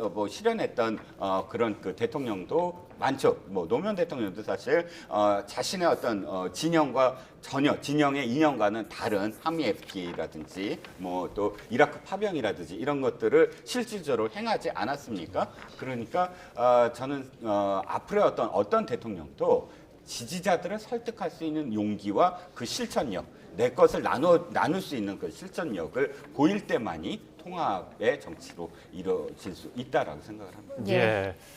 패자의 품위 이런 것들이 지금 우리 사회에 필요한 것이 아닌가 또 이런 해석으로도 들리는데요. 예. 그러면은 지금 어쨌든 둘 중 한 명은 약간 승리 뉘앙스를 보이는 메시지를 내놓을 것이라고 보시나요? 아니면 한쪽은 또 내가 패배를 어느 정도 인정하는 그런 메시지를 낼 것으로 보세요? 좀 조심스럽지만요. 글쎄요, 후보들이 무슨 얘기를 할지는 잘 제가 알 수는 없는 건데 대체로 감들은 잡고 있지 않겠어요? 예. 여기서도 저도 그런 얘기를 했는데 말씀을 드렸는데 당에서 모를 리가 없을 거고요.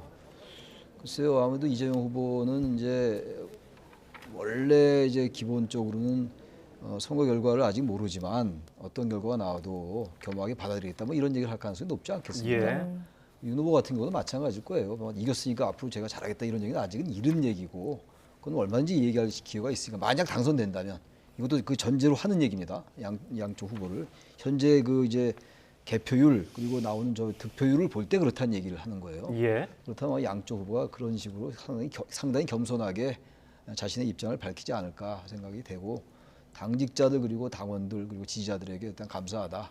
승패를 떠나서 그런 말씀 하지 않겠어요? 그렇게 생각합니다. 예. 자, 지금 개표 상황을 다시 한번 전해드리겠습니다. 93.9%입니다. 90%를 넘어가면서부터는 개표 속도가 다소 주춤한 모습이고요. 예. 중반을 향해 갈수록 다소 개표 숫자가 90%까지 올 때보다는 속도가 좀 줄었습니다. 현재 윤석열 후보 48.6%, 이재명 후보를 0.8%포인트 차로 조금 앞서고 있는데요. 지금 화면 함께 보여드리고 있습니다. 자, 왼쪽 모습은 국민의힘 제20대 대통령 선거 개표 상황실이고요. 우측은 윤석열 후보 자택 앞입니다. 지금 경찰 인력도 보이고요. 그리고 취재 기자들도 기다리고 있는데 곧 윤석열 후보는 자택을 나설 것으로 보입니다. 당초에 실시로 예정됐던 때보다는 조금 늦어지고 있습니다만은 이제 윤석열 후보도 자택을 나올 시간이 임박했다는 전언입니다. 예, 현재 개표 사광 93.4% 넘어서고 있습니다. 윤석열 후보 48.6% 득표를 보이고 있고요. 이재명 후보 47.8% 득표를 보이고 있습니다. 자, 이제 저희가 아시는 것처럼 첫 번째는 저희가 개표 상황을 보면서 유력, 그 다음엔 확실시 된다고 또 발표를 해드리고 마지막으로는 당선을 최종 확정을 해드리는데 아직까지는 지금 좀 윤곽이 드러나진 않은 상황인데 당선인 신분이 되면 후보 때와는 여러 가지로 좀 달라지는 점들이 많습니다. 어떤 부분이 또 어떻게 달라지는지 좀 어떻게 보십니까? 일단 경호부터 달라지고요. 예. 그다음에 이 대통령, 현직 대통령이 2개월 동안 상당히 많은 부분을 당선인과 상의를 해야만 합니다. 뭐 사면이라든지 이런 부분들도 상의를 하고 또 이제 국제적인 어떤 결정을 내려야 하는 것도 당선인과 함께 상의를 해야만 하고요. 가장 또 당선인이 지금 해야 될 것은 인수위겠죠. 예. 인수위원회를 어떤 식으로 꾸려가느냐에 따라서 그 정부의 방향성이 결정이 돼요. 그 상징적으로 인수위원장을 정치인으로 하느냐 아니면 외부 인사로 하느냐부터 이 정부가 어떻게 정국을 운영할 건가가 보여지고요. 또 인수위가 하는 가장 큰 역할은 지금까지 방만하게 사실 공약을 내세웠던 것들 중에 국정 과제로 전환하는 문제. 예를 들어서 인수위가 백서를 내면 언제나 국정 과제, 10대 국정 과제, 100대 국정 과제 이렇게 발표를 합니다. 즉 공약을 실질적으로 국정 과제로 이렇게 전환하는 문제, 이런 것들을 인수위가 담당하게 되겠고요. 그래서 당선인 신분으로서 제일 먼저 하는 건 인수위를 빨리 발표를 해서 2개월 동안의 인수위를 정상적으로 운영하는 것, 그런 등등이 당선인 신분으로서 가장 지금 신경을 써야 되는 어떤 상황이겠죠. 예. 예. 자, 지금 또 새로운 화면을 전해드리고 있습니다. 왼쪽은 민주당 당사 모습이고요. 지금 민주당 당사 화면을 보여드리고 있는 그 화면 내에서도 왼쪽에는 취재 기자들이 책상에 앉아서 이제 기다리고 있고요. 연단이 세워졌죠. 여기서 이제 이재명 후보가 여의도에 도착했으니까 곧 이 자리에서 어떤 메시지를 내놓을 것으로 전망이 되는 상황입니다. 예, 옆에 화면은 지금 윤석열 후보의 자택 앞 화면입니다. 조금씩 좀 움직임이 포착이 되고 있는 모습입니다. 관계자들도 굉장히 많고 지지자들과 또 경찰 병력들도 지금 배치가 돼 있는 상황이고요. 이제 조금 뒤면 좀 모습을 드러낼 것으로 예상이 되고 있습니다. 예. 지금 개표가 시작된 지 어제 저녁 8시 한 10분경부터 개표가 시작됐는데요. 지금 7시간을 훌쩍 넘긴 시간이 됐고요. 굉장히 늦은 시간에도 윤석열 후보 자택 앞에는 경력들과 그리고 지지자들, 취재진들로 장사진을 이루고 있습니다. 예, 중앙선거관리위원회 개표 현황에 따르면 개표율이 50.9%에서 윤석열 후보가 48.3% 득표율로 이재명 후보를 역전을 했습니다. 10일 오전 0시 30분쯤부터 이제 역전을 했으니까 현재 3시간 정도가 다 돼가고 있는 상황입니다. 예. 자, 지금 개표는 94.3%를 기록하고 있습니다. 개표율 94.3%. 여전히 윤석열 후보는 48.6%로 이재명 후보를 0.8%포인트 차로 조금 앞서고 있는 상황입니다. 이 차이가 계속해서 지금 이어지고 있는 상황이고요. 예. 네, 왼쪽 민주당사에서는 취재진들이 그리고 당직자들이 이재명 후보가 도착하기를 기다리고 있는 상황입니다. 예, 현재 이 개표가 94.3%가 진행이 됐습니다. 여전히 지금 1% 내로 지금 차이가 좀 나고 있는 상황인데요. 어떻게 보십니까? 이 표 차이, 이 득표율 차이가 좀 더 벌어질 거라고 보시나요? 아니면 이대로 쭉 계속 개표율이 100%가 될 때까지 좀 계속 박빙으로 갈 거라고 보십니까? 남은 투표함의 지역이 어디인지 제가 아직 확인을 제대로 못해서 예. 정확하게 뭐 그러니까 득표율이 어떤 변화가 있을지를 지금 단정해서 말씀을 드릴 수는 없지만 그럼에도 불구하고 현재 남아 있는 그런 이 투표 개표를 해야 될 표수는 200만 표를 조금 못 미치는 상황으로 지금 보여집니다. 그렇다면 조심스럽게 지금 추세를 봐야 될 것 같아요. 12시 반 이후에 올라가는 양측이 올라가는 그런 비율이 예. 아주 일정하게 0.8에서 0.9 사이를 유지하고 있거든요. 지금 개표가 50%에서 40%포인트를 넘기는 어떤 추가되는 상황임에도 불구하고 그 추세선은 한 번도 변함이 없었어요.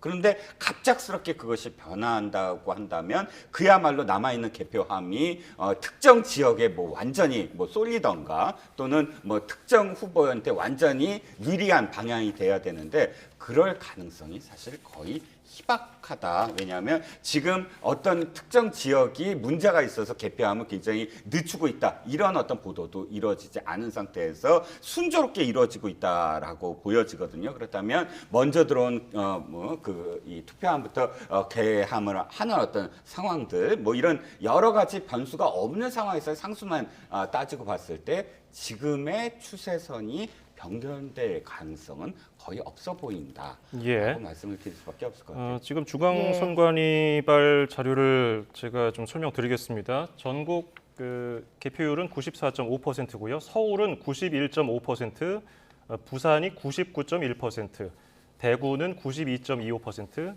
인천 87.89%, 광주광역시는 96.8%, 대전광역시가 96.1%, 울산광역시는 99.99% 완료가 됐습니다. 세종시도 약간 좀 느리네요.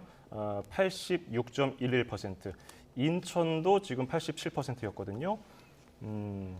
계속해서 충청북도는 100%, 강원도 98%, 전라북도 그리고 전남, 경북도 98% 이상, 경상남도도 96%, 제주도 100% 개표가 완료가 됐습니다. 지금 유일하게 80%를 보이고 있는 개표율은 세종과 인천입니다. 자, 네.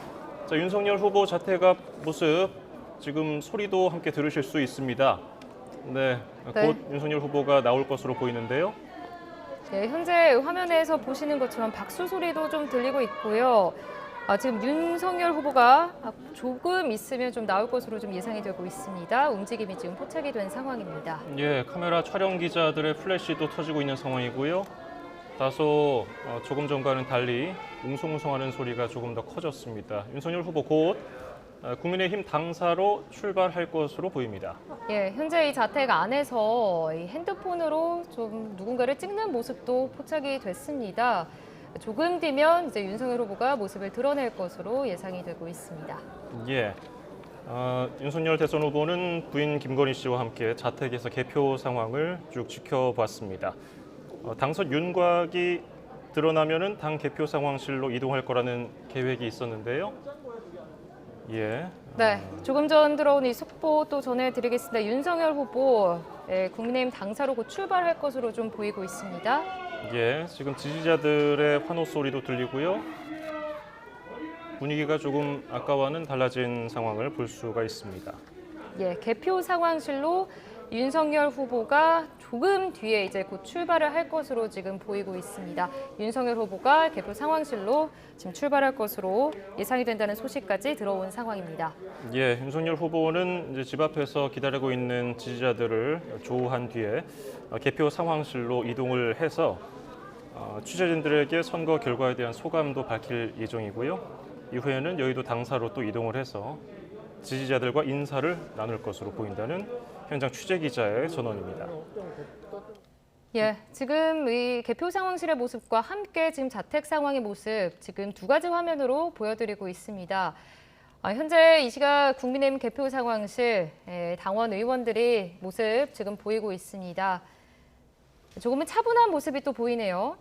예. 자, 윤석열 후보 자택 앞과 국민의힘 개표 상황실 다소 좀 상반되는 모습입니다. 자택 앞에서는 지지자들이 웅성웅성거리고요. 다소 환호 소리도 들렸고요. 지금 카메라 플래시가 터지면서 약간 들뜬 분위기인데 왼쪽 국민의힘 개표 상황실은 아주 고요한 차분한 분위기입니다. 공교롭게도 예. 아까 말씀드렸던 그 이재명 후보가 성남 순회동 자택을 나간 시각에서 그 직전에 모 방송국이 당선 유력을 지금 보도를 했거든요. 그런데 지금 윤석열 후보의 집 앞이 웅성거리는 시점에서 바로 아까 그 방송국이 당선 확실을 지금 보도하기 시작을 했습니다. 아마 뭐 추정이긴 하지만 이렇게 방송에서 확실, 유력 이런 어떤 보도가 나오면서 양 후보의 어떤 움직임이 지금 포착이 되고 있지 않나.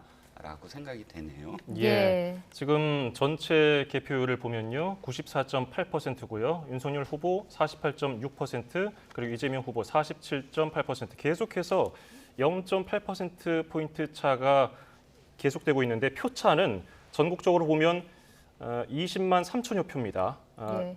0.8%포인트 차, 표차는 23만 천여 표가 되겠습니다. 윤석열 후보가 조금 앞선 23만여 표 앞선 1위를 달리고 있고요. 이재명 후보는 2위를 차지하고 있습니다. 예, 현재 이 시각 새벽이죠. 3시 27분 지나고 있습니다. 개표 상황 이제 95% 가까워지고 있고요. 95%를 넘어섰습니다. 현재 윤석열 후보 48.6%의 득표를 보이고 있고요. 이재명 후보 47.8%의 득표를 보이면서 여전히 0.8% 정도의 표차를 현재 보이고 있습니다. 예, 왼쪽 모습은 민주당 중앙 당사고요. 오른쪽은 이재명 후보 자택 앞 모습 전해드리고 있습니다. 자, 이재명 후보는 한 시간이 좀 안 된 시점에 1시간 전쯤에 이제 성남 순회동 자택을 떠나서 여의도로 향한 상태고요. 이미 여의도에 도착한 모습은 봤는데 그 이후에 지금 여의도 중앙 당사의 모습을 드러내고 있지는 않습니다. 예, 이 아직까지는 당선이 최종이 확정됐다라는 지금 소식은 나오지 않았습니다.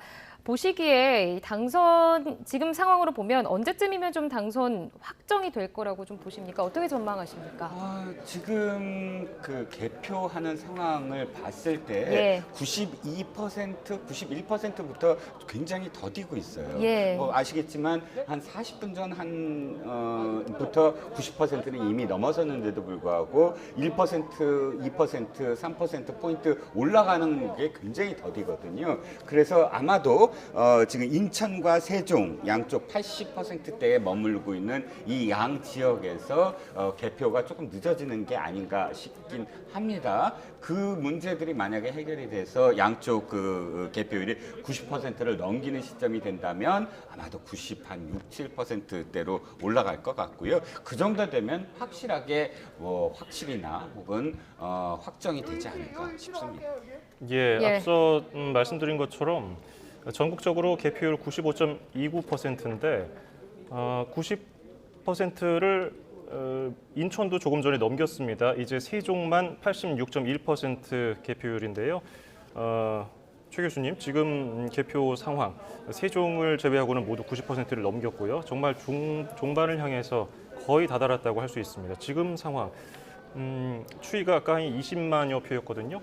어떻게 보세요? 계속 이어질까요? 아니면 예. 충남 세종이 아까 출구조사가 윤 후보가 좀 1% 앞섰었어요. 예. 인천은 이제 이재명 후보가 좀 앞섰었고, 그러니까 충남 세종이 지금 세종이 좀 남았기 때문에 변수가 좀 있다 하더라도요. 아까 말씀처럼 이게 완전히 뭐 뒤집어지거나 이럴 가능성은 대단히 낮다라고 생각해요. 그리고 출구조사가 0.6% 포인트 차였는데 아마 0.6보다는 조금 더 벌어진 0.78 뭐 이 정도로 가지 않을까 그렇게 생각이 듭니다. 일단 현재 단계에서는 그렇습니다. 예, 정말 개표 막판까지 초박빙 상태를 보이면서 예측하기가 참 어려운 상황이 이어지고 있습니다. 지금 윤석열 후보의 자택 앞 계속해서 전해드리고 있는데요.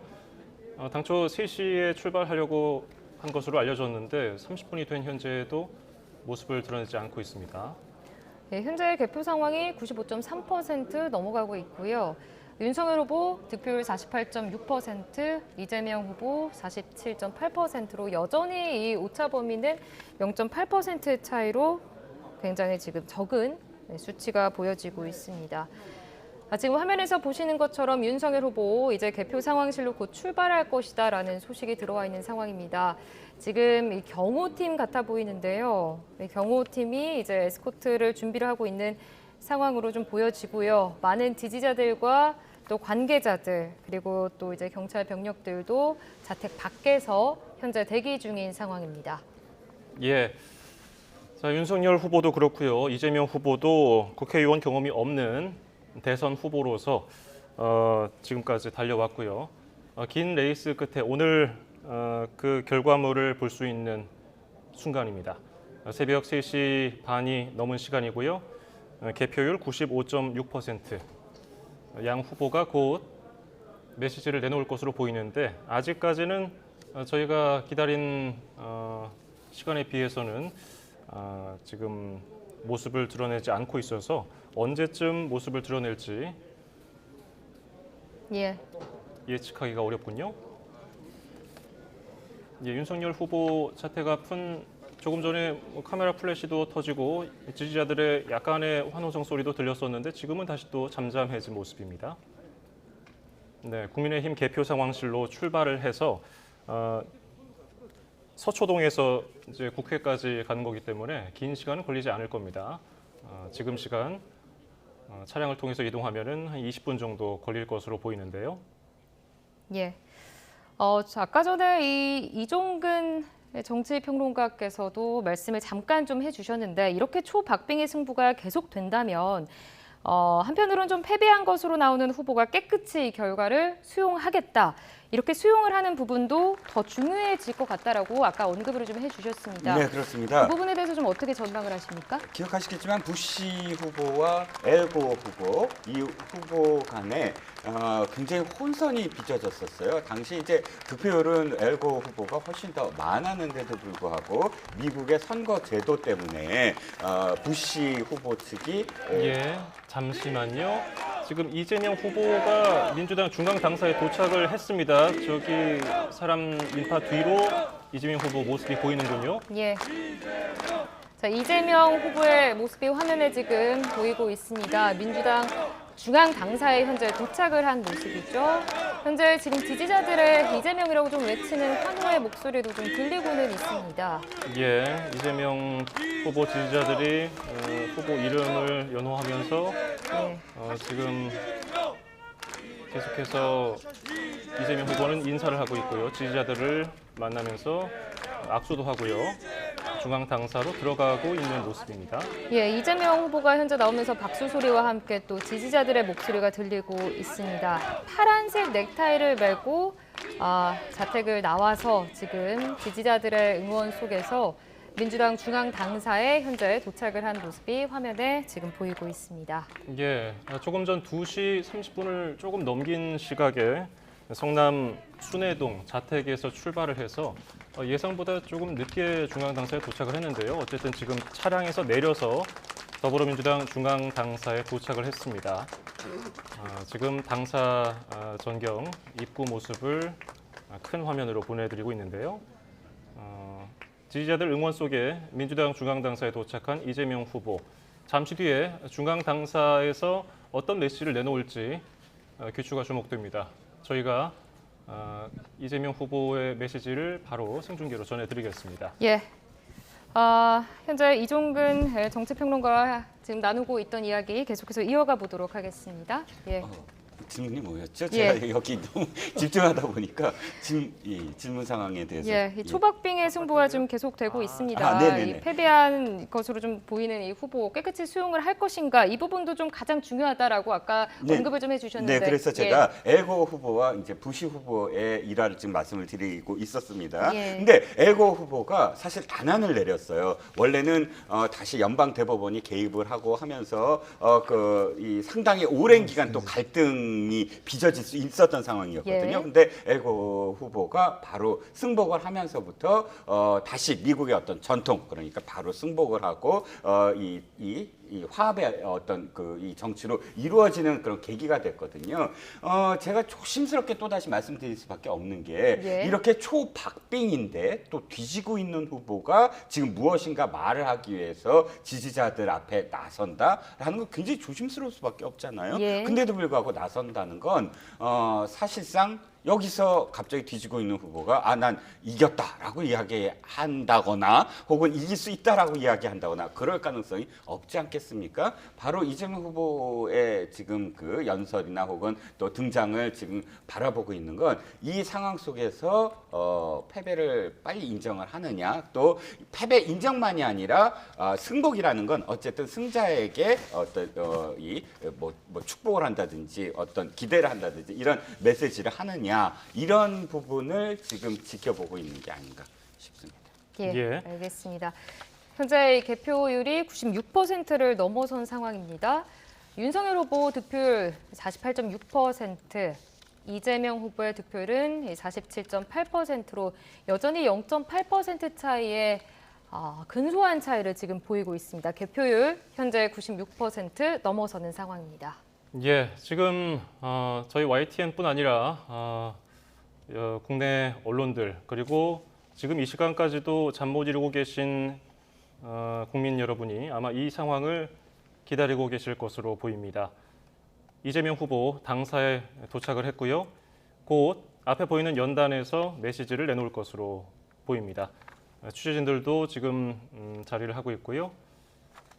머지 않았습니다. 이제 곧 이재명 후보가 더불어민주당 중앙당사에서 어떤 메시지를 내놓을지 지켜보고 있는 상황입니다.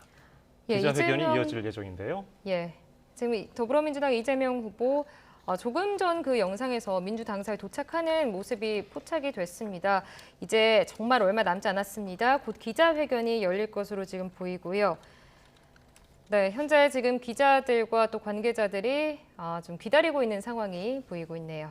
예, 지금 아마도 저희뿐 아니라 시청하고 계시는 분들, 시청자 여러분, 그리고 또 잠 못 이루고 계신 국민 여러분, 지금 이 상황을 기다리고 계실 겁니다. 이재명 후보가 어떤 메시지를 내놓을지, 또 윤석열 후보는 당사에 도착해서 어떤 입장을 내놓을지, 이 입장 결과에 따라서, 내용에 따라서 또 지금 개표가 100% 이루어지지 않더라도 그 뒤 상황이 어느 정도 예측되는 거 아니겠습니까, 최 교수님? 예. 글쎄 뭐 결국은 아까 제가 말씀드린 것처럼 예. 선거 결과에 승복하겠다라고 얘기할 가능성이 높고 보시됐든 간에 아직 뭐 확정된 건 아니니까 예, 윤석열 후보도 상당히 겸손한 태도를 얘기할 것 같아요. 지금 뭐 성급하게 승패 자체에 대해서 후보들이 얘기하지는 않을 것 같고요.